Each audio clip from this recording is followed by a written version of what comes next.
Пройшло вже 3 роки, як Варфоломей умішався на канонічну територію Української православної церкви.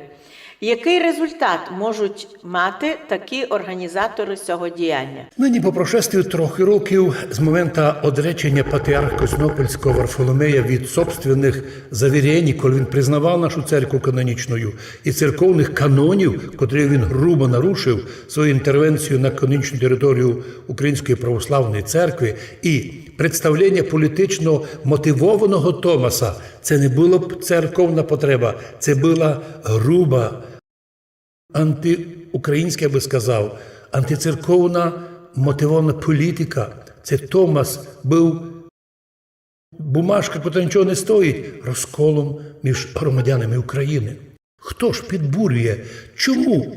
Що не вбачають наші правовики, що небожителі київські, які йшли просити нову православну церкву, вони розколюють громадян України і порушують внутрідержавний мир.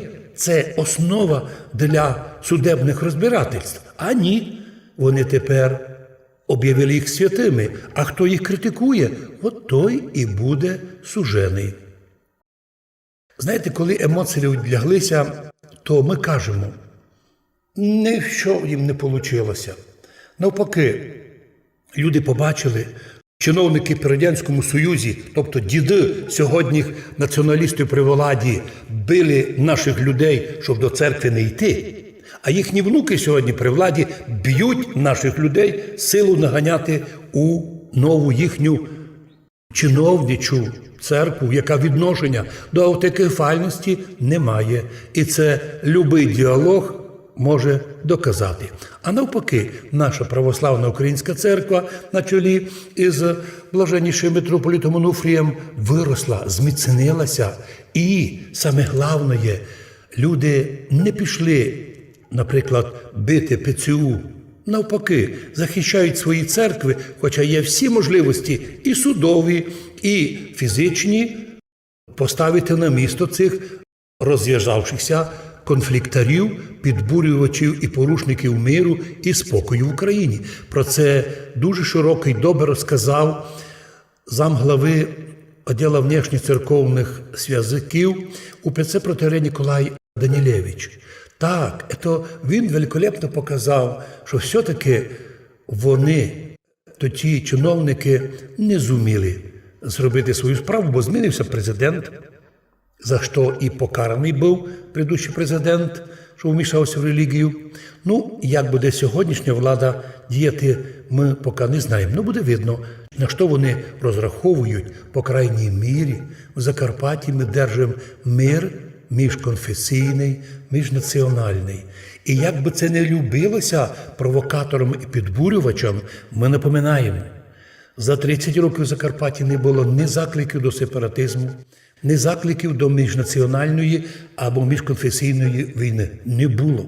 Крім провокацій внештатних сотрудників, спецслужб, це, на нашу думку, це вони такими займаються справами, бо коли розпущали СБУ, треба було зберегти побільше агентів і грошей, щоб казати, тут Закарпаття, острота, треба тут держати, фінансувати націоналістів вуличних в масках, бігаючих, якісь інститути фінансувати, які випускають книги, пишуть статті, їдять, з'їдають, пожирають державні гроші напусто. Тому що за 30 років Закарпаття показало, що ми мирний народ. Ми будували Україну з українцями разом.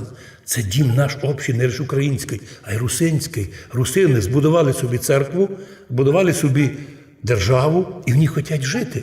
І замітьте, як пише Петро Медвідь, що якщо б русини не хотіли України, вони б боролися і тягнули б всі скопом в сепаратизм. Але ми не хочемо сепаратизму. Ми не хочемо в Європу йти. Ми, наоборот, кажемо всій Україні, що то, що ви собі вектору той робите, напрасно, там нас ніхто не чекає. Ми хочемо бути в Україні, але зі своїми правами і в єдинстві з Українською православною церквою. Бо для християнина церковне єдинство дороже, ніж державне. І це не якась фраза або основання чоловікові приліпляти щось. Тому що так важливо нам разом держати і церковне єдинство, і єдинство церкви. Господи, благослови наших людей в Закарпатті, котрих тепер, бачите, винудили майже 60% глядати кусок хліба в Європі, як таких бездомних, які, до речі, пару мільярдів доларів все притягнуть в Україну, щоб тут платити чиновників українських за їхні високі небесні тарифи. Однак ми віримо, що колись прийде час, добрі люди будуть чиновниками і старі будуть засуджені. Хай вони не надіються, що їм то пройде мимо. Так. І так, Боже, благослови Закарпаття в складі України, а щоб всякі провокатори, які собі ціпляють до наших слів, запоминали, не було 30 років сепаратизму і не буде. А якщо ви формуєте у людях таку думку, це на вашій совісті.